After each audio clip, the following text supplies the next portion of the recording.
नमस्कार। इस वक्त मौजूद हैं बलिया जनपद के कोषाधिकारी कार्यालय में, जहां पर कोषाधिकारी द्वारा जिस तरीके से पूरे परिसर को विकास का एक रूप दिया जा रहा है, जहां पर पेंशनरों को लेकर के जिस तरीके से उनके सारी ज़रूरतों को पूरा किया जा रहा है, वहीं इस बंद खराब पड़े जगह को इन्होंने एक पार्क का रूप दिया। आज ये पार्क जो है आनंद उपवन के नाम से जाना जा रहा है। इस आनंद उपवन में एक ऐतिहासिक कुआं है, जिसका जीर्णोद्धार जो है आज पूजा पाठ के द्वारा किया गया है। अब जो है जीर्णोद्धार इस कुएं का होने जा रहा है। अब यहाँ पर जो ऐतिहासिक जो आज़ादी से पहले जो ये कुआं यहाँ पर खुदा हुआ था, जिसका पानी जो है स्वतंत्रता सेनानियों ने पिया हुआ था, आज इस मलबे में तब्दील था, कचरे से भरा हुआ था। लेकिन अब जो है कोषाधिकारी के द्वारा इसकी साफ सफाई की जा रही है और तमाम जो है यहाँ पर लोग मौजूद हैं। हम इसे जानने की कोशिश करेंगे। हमारे साथ इतिहासकार भी मौजूद हैं जो इस कुएं का जो इतिहास है वो बताएंगे कि इस कुएं का क्या इतिहास है। जी सर, क्या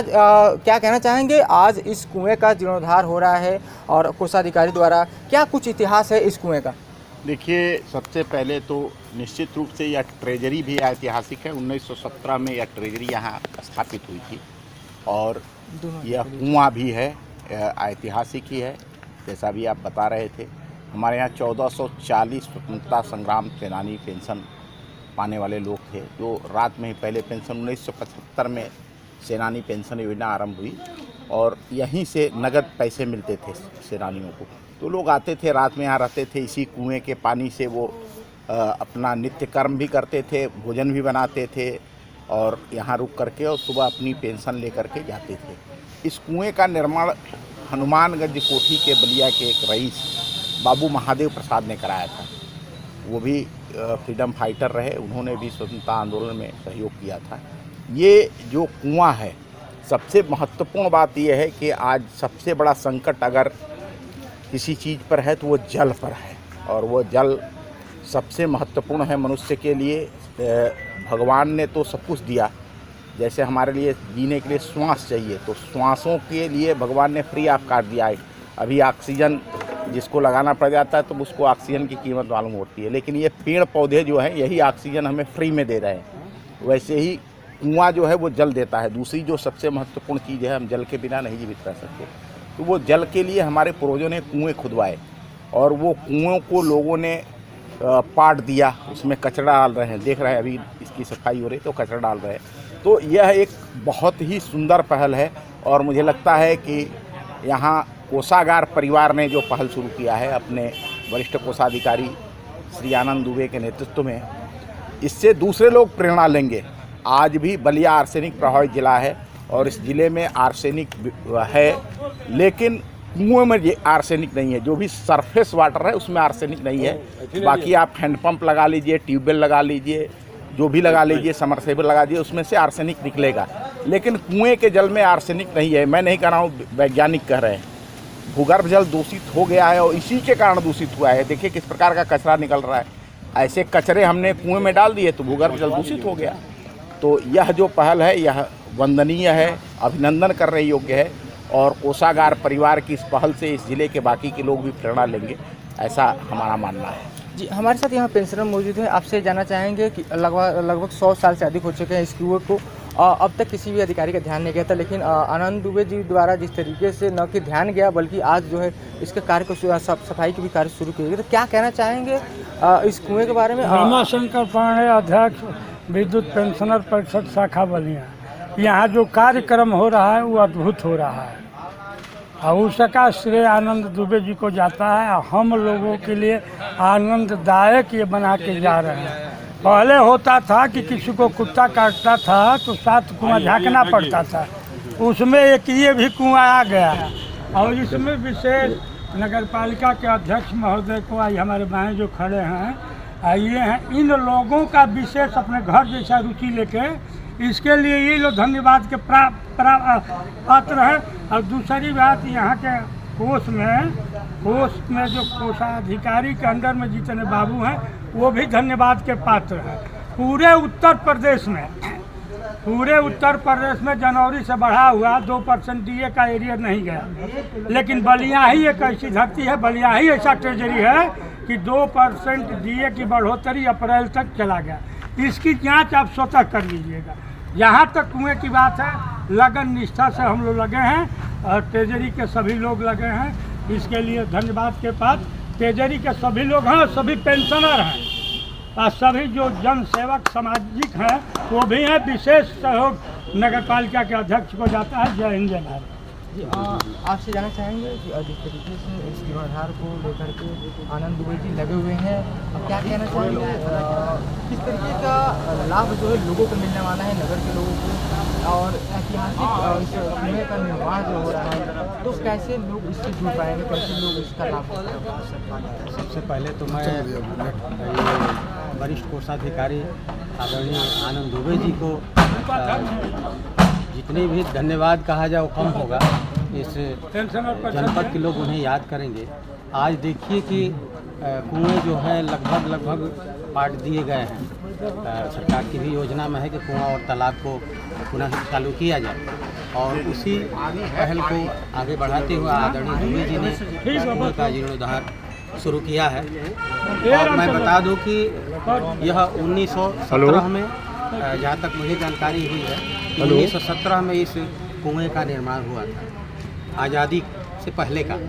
उस समय जो भी हमारे सेनानी रहे हैं, स्वतंत्रता सेनानी, आज़ादी के जो भी दीवाने रहे हैं, उन्होंने इस पानी को पिया होगा और पानी पी करके उनके अंदर वो तेवर जगा और हमारे देश को आज़ादी दिलाए। तो निश्चित रूप से यह भी कहना है कि आज जीर्णोद्धार हो रहा है इस कुएं का।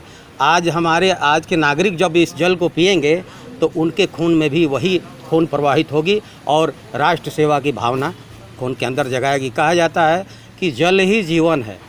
अगर ये अच्छी पहल है आदरणीय दुबे जी के द्वारा कि कभी प्यासे को पानी पिलाया नहीं, बाद अमृत पिलाने से क्या फ़ायदा। तो अगर प्यासे को पानी नहीं पिला सकते हैं तो अमृत पिला करके क्या करेंगे।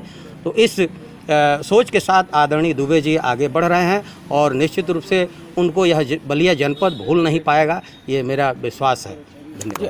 पेशेंट होने के नाते आप सुबह से लगे हुए हैं, आनंद दुबे जी के साथ साथ लगे हुए हैं, लगातार जो आप मेहनत कर रहे हैं और किस तरीके से पेंशनरों के लिए कार्य कर रहे हैं आनंद दुबे जी, जो ये कार्यालय के कोषाधिकारी हैं, वरिष्ठ कोषाधिकारी? आप हमसे ज़्यादा विशेष जानते हैं। आनंद दुबे जी की पहचान है मीठी वाणी। कोई भी आता है तो एक गिलास पानी, दो उनकी सबसे बड़ी पहचान मीठी बोली, एक गिलास पानी और प्रेम से उसको सुनकर। उनके भंडारे में कभी किसी चीज़ की कमी नहीं रहती है, कभी मिठाई रहती है, कभी आपने देखा कोल्ड ड्रिंक, कभी उनका भंडारा जैसे अन्नपूर्णा का भंडारा खाली नहीं रहता है, उससे आनंद दुबे जी का भंडारा कभी खाली नहीं रहता है। और इसी के साथ कोई भी पेंशनर आता है, चाहे वो 90 वर्ष की बूढ़ी माता जी आती हैं, तो उनको पहला काम है कि पहले पानी पीजिए माता जी। जितना देर में माता जी पानी उठा के पीती हैं उतना देर पर दस्तखत हो जाता है और वो लेकर बाहर निकले। इसके पहले की भी कहानी आप देखे होंगे। ये ऐतिहासिक कोषागार के बारे में हमारे आपके इतिहासकार ने बताया कि कब इसकी स्थापना हुई, किसके द्वारा स्थापना हुई। ये पूरी कहानी तो उस समय हम लोग जन्मे नहीं थे, लेकिन इतिहासकार ने बताया और ये उतना ही महत्वपूर्ण इस कुएँ का है। क्योंकि भारती जी ने कहा कि जब मैं 1982 में मैं ज्वाइन किया तो उस समय भाड़े पर यहीं स्नान कर लेते थे हम लोग, चूँकि घिरनई लगा रहता था, यहीं पानी पी लेते थे, यहीं से हम लोगों का ट्रेजरी का पानी जाता था। तो समझ जाइए कि उस समय पानी कितना उपयोगी था इसका। और जिस महापुरुष ने ये कुआं खुदवाया है वो भी महान आदमी हैं, महादेव प्रसाद जी, जो आपने समझा कि यहाँ के सबसे बड़े ट्रेजरार थे। और इस अद्भुत कुआं को कुछ लोगों द्वारा जो पाटने का काम किया गया था, इस कुआं को फिर से जीर्णोद्धार करने का जो व्रत हमारे माननीय टीओ साहब आनंद दुबे जी ने उठाया है, उस टीम में हम हैं, अनिल गुप्ता जी हैं जो हमारे चेयरमैन साहब के चाचा हैं। एक दिन उन्होंने कहा कि पैसे की अभाव हो रही है, कैसे बनेगा। उन्होंने कहा कि टीओ साहब पैसे की अभाव नहीं होगी। शिलान्यास में भी आपने उनसे सुना कि पैसे की अभाव नहीं हुई। अब बिना धन का कोई विकास होने वाला नहीं। तो आप देख रहे हैं, पहले इसका उड़ाव हो जाए, इसका पानी नीचे से ऊपर आ जाए, इसके बाद जो इसका नक्शा बन के इंजीनियर साहब ले गए हैं, पूरा इसका जो है वो संगमरमर पत्थर से लगाकर चारों बगल से इसकी वो सुंदरीकरण होगी।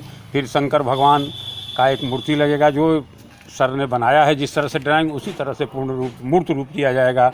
और एक डेढ़ महीने के अंदर, जैसी उनकी भावना है कि मैं अपने मंत्री वित्त मंत्री को बुलाऊं, चूँकि हम लोगों का जो है इस विभाग वित्त मंत्री जी के द्वारा है। अभी सम्मेलन हुआ था तो इस ज़िले के भी चुनाव हुआ था, जिसमें हमारे हिमांचल यादव जी चुने गए हैं, इन लोगों के नेता। और उसी समय आग्रह भी किए हैं हमारे टीओ साहब की वित्त मंत्री जी, हमारे यहाँ के मंत्री और तमाम कई मंत्रियों को बुलाने की इनकी लालसा है कि इसकी इस दूसरी बात ये मैं कहना चाहता हूँ कि आज़ादी के बाद अपने लड़ाई के कहे पूरे उत्तर प्रदेश में पहला ज़िला बलिया है जहाँ पेंशनर पार्क बन रहा है। शुरुआत बलिया से ही हुआ है, तो इसलिए बलिया के इतिहास में ये एक नया कड़ी जुड़ रहा है। इसी के साथ मैं अपनी वाणी में विराम देता हूँ। जय हिंद, जय भारत। हमारे साथ यहाँ वरिष्ठ पदाधिकारी के कार्यालय के कर्मचारी भी हैं और आपसे जानना चाहेंगे, जिस तरीके से लगातार कई वर्ष हो गए आपको कार्यालय में कार्य करते हुए, इस परिसर में कुआं जो है कि लगातार कई वर्षों से बंद पड़ा हुआ था, किसी ने सोचा भी नहीं था कि इसका जीर्णोद्धार भी होगा, कोई कराएगा। आज इसका जीर्णोद्धार वर्तमान अधिकारी द्वारा हो रहा है। कैसा महसूस हो रहा है, कैसे आप लोगों को इसका लाभ मिलेगा?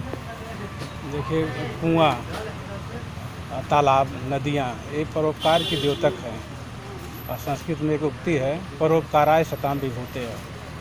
ये कुआं जैसा कि आप देख रहे हैं हमारे पीछे खुदाई हो रही है, इसका जीर्णोद्धार हमारे कोषागार के वरिष्ठ कोषाधिकारी श्री आनंद दुबे जी के कर कमलों से ये इसका शुभारंभ हुआ है। इसका अंत भी शुभ ही होगा। इसके ऊपर ज़्यादा न कहते हुए हम सर की जज्बे को सलाम करते हैं। इनके मोटिवेशन से, जैसा हमारे देख रहे हैं ये उपवन है, पेंशनर उपवन, और एक पेंशनर लोग बैठे हुए हैं, आदरणीय पेंशनर, कितना सानिध्य है सर के साथ ये बताता है, परिलक्षित हो रहा है। मैं पुनः सर जी को इस पुनीत कार्य के लिए कोट से आभार और धन्यवाद देता हूँ। हाँ, ऐसे अधिकारी के बीच में आप एक कर्मचारी भी हैं और तमाम समय आपने बिताया हुआ है इस कार्य परिसर में। आज के समय में किस तरीके से ड्यूटी करना कितना मुश्किल है, लेकिन ऐसे अधिकारी के बीच सामने आप किस तरीके से ड्यूटी कर रहे हैं और किस तरीके से कोषाधिकारी परिसर का जिस तरह का विकास हो रहा है, उपवन को लेकर के, पेंशन भवन को लेकर के, बहुत सारी चीज़ें हैं, उसको लेकर के क्या कहना चाहेंगे इस अवसर पर? देखिए, मैं कोषागार संघ का अध्यक्ष होने के नाते सबसे पहले मैं अपने वरिष्ठ कोषाधिकारी महोदय श्री आनंद दुबे जी को बहुत बहुत धन्यवाद देते हैं कि आपके 1 साल के कार्यकाल में कोषागार के कर्मचारियों के अंदर जो भी एक भावना जागृत हुई है कार्य के अतिरिक्त कार्य करने का, कि इसका प्रतिफल है कि आप देख रहे हैं कि वरिष्ठ कोषाधिकारी महोदय के सानिध्य में हमारे सारे कर्मचारी लगे रहते हैं। पेंशनर वाटिका का उद्घाटन होने के पश्चात अनवरत कार्य इसमें चल रहा है और आज उसी कड़ी में इसी पेंशनर वाटिका के अंदर एक पुराना कुआं था जिसका जीर्णोद्धार हमारे वरिष्ठ कोषाधिकारी महोदय के साथ साथ आदरणीय एडीएम साहब, सिटी मजिस्ट्रेट साहब ने किया है और उसकी साफ सफाई चल रही है। क्योंकि ये धरोहर है और धरोहर का संरक्षण सबसे मायने रखता है। जैसे जैसे हम आधुनिकता की तरफ बढ़ते गए हैं वैसे वैसे इनके तरफ से ध्यान धीरे धीरे सबका हटता चला गया है और आज हमारे वरिष्ठ कोषाधिकारी महोदय के प्रयास से सारे कर्मचारी, हमारे जितने पेंशनर संघ के यूनियन के अध्यक्ष हैं, पेंशनर हैं, सारे लोग तन मन धन से लगे हुए हैं। जब से इसकी शुरुआत हुई है सारे लोग खुश हैं और खुशी खुशी, ऐसा नहीं कि किसी पे के ऊपर कोई दबाव है, न तो हमारे कर्मचारियों के ऊपर, न तो हमारे आदरणीय पेंशनर संघ के अध्यक्ष मंत्री पेंशनरों के ऊपर।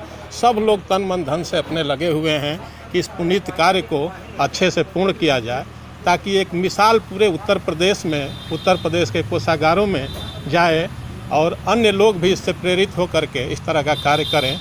इसके लिए पुनः मैं अपने वरिष्ठ कोषाधिकारी महोदय को बहुत बहुत धन्यवाद देता हूँ। अभी आपने सुना जिस तरीके से जो यहाँ पर पेंशनर हैं, यहाँ पे इतिहासकार थे, जो कोषाधिकारी के कार्यालय के जो लोग थे, सभी लोगों की यही जो यहाँ के जो सेनापति हैं, जो यहाँ के जो कोषाधिकारी अधिकारी हैं, जिनके वजह से इस चीज़ का, पूरे चीज़ों का जो विकास जो है हो रहा है।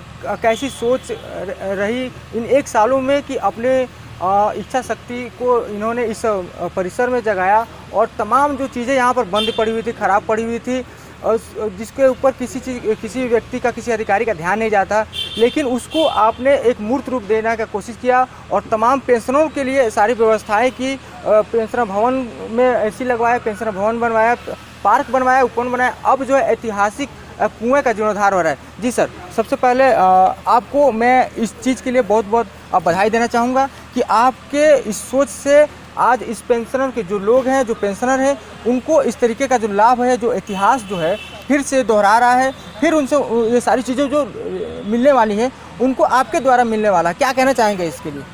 हम तो निमित्त मात्र हैं, ईश्वर से जो किसी से जो काम कराना होता है ईश्वर करा लेते हैं।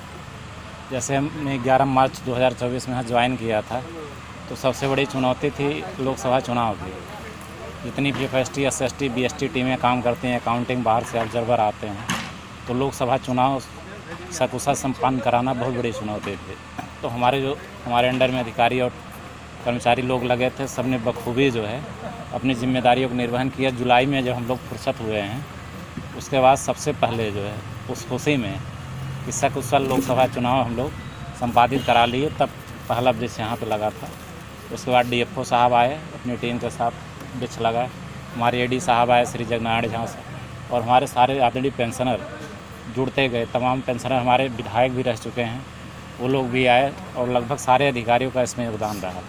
तो आज सर जिस तरीके से जो आधुनिक युग चल रहा है, जिसमें एक बटन दबाने पे लोगों को पानियाँ मिल जाती हैं, और आज आप इस समय में जो कुएं जो तमाम जो पूरे क्षेत्र में, जनपद में जो लोग पाटते जा रहे हैं, आपने उसको जीर्णोद्धार करने की जो सोच बनाई और उसको सोच को आपने ज़मीन पर उतारा, आज उसका जीर्णोद्धार हो रहा है। तो कैसा महसूस हो रहा है आपको? आज लोगों को क्या कहना चाहेंगे कि जो कुएं जो तमाम जगहों पे जो पाटे गए हैं, उसके लिए आप क्या कहना चाहेंगे? आप जो कह रहे हैं एक बटन दबाने से तुरंत पानी मिल जाता है, लाइट कट जाती है तो फिर पानी दिक्कत होती है। टंकी में आप देखें गर्म पानी आता है। जो कुएँ होते हैं, आप गर्मी में जब पानी निकालें एकदम ठंडा ठंडा कूल कूल पानी आपको मिलता है, स्वच्छ पानी होता है, पीने लायक होता है।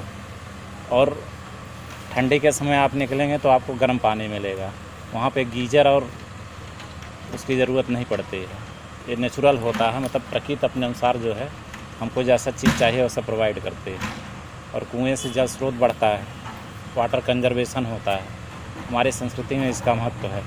आने वाले में समय में जब पानी का जल स्रोत काफ़ी ज़्यादा घटता चला जा रहा है, आर्सेनिक की समस्या है, फ्लोराइड की समस्या है तमाम जगह जो है, तो जैसा कि उसके सर ने बताया कि इसमें आर्सेनिक मतलब पॉल्यूशन फ्री होता है। तो निश्चित रूप से हमारे जो जल स्रोत हैं, चाहे कुएँ, तालाब, नदी, झील, सभी का संरक्षण संवर्धन हमें करना चाहिए। प्रकृति सही सलामत रहेगी तो हम और हमारे आने वाली पीढ़ियाँ और ये धरा, ये संसार सभी सकुशल रहेंगे। आपके पूज्य माता पिता जी ने जिस सोच के साथ आपका नाम आनंद दुबे रखा था, वो आनंद जो है आज आपके कर्मचारी, आपके जो पेंशनर के जो लोग हैं, उनके चेहरे पर नज़र आता है। तो क्या जो सोच के साथ आपके माता पिता ने आपका नाम रखा था, क्या उसको आप अमर करना चाह रहे हैं? जो भगवान का रूप होता है, आनंद चित्त स्वरूप बोला जाता है कि भगवान जो वास्तव में होते हैं, आप देखेंगे तो प्रसन्नता, आनंद के स्रोत होते हैं। तो आप अगर भगवान को मान रहे हैं तो स्वयं भी आनंद का स्रोत बनिए और लोगों का आनंद का स्रोत बनाइए। सबसे आनंद लीजिए और सबको आनंद दीजिए, सभी लोग खुशी प्रसन्न रहें। जी, आपने सुना कि यहाँ पर जो है कि कुआं का जीर्णोद्धार हो रहा है अधिकारी द्वारा, और तमाम जो लोग हैं यहाँ पर मौजूद थे, और सबके चेहरे पर एक खुशी देखने को मिली कि जो ऐतिहासिक जो चीज़ था वो कई वर्षों से दबा हुआ था, जो बंद पड़ा हुआ था, कचरे से भरा हुआ था, आज इस वरिष्ठ कोषाधिकारी द्वारा उसका जीर्णोद्धार हो रहा है। कहीं ना कहीं ये लोगों के लिए एक प्रेरणा का स्रोत है कि जो तमाम जगहों पे जो कुएं हैं जो बंद पड़े हुए हैं, जिसको लोग पाटने की कोशिश कर रहे हैं, पाट दे रहे हैं, जिससे आर्सेनिक युक्त जो जल है वो नहीं मिल पा रहा है। आज के समय में अब पूरे जनपद में जो आर्सेनिक जल जो है, जिसके कारण जो है लोगों को तमाम प्रकार की बीमारियाँ हो रही हैं, तमाम प्रकार के रोग हो रहे हैं। तो उससे बचने के लिए आप जो है आर्सेनिक युक्त जो है जल अगर चाहते हैं तो आप ऐसे जो कुएं हैं उसको आप पाटिए ना, उसको आप जीर्णोद्धार करके जीवित रखिए, ताकि आप निरोग रह सके और आप एक सुंदर और स्वच्छ जल पा सके। फिर हमसे जुड़ेंगे, तब तक नेशनल तकनीक से हरिवंश कुमार।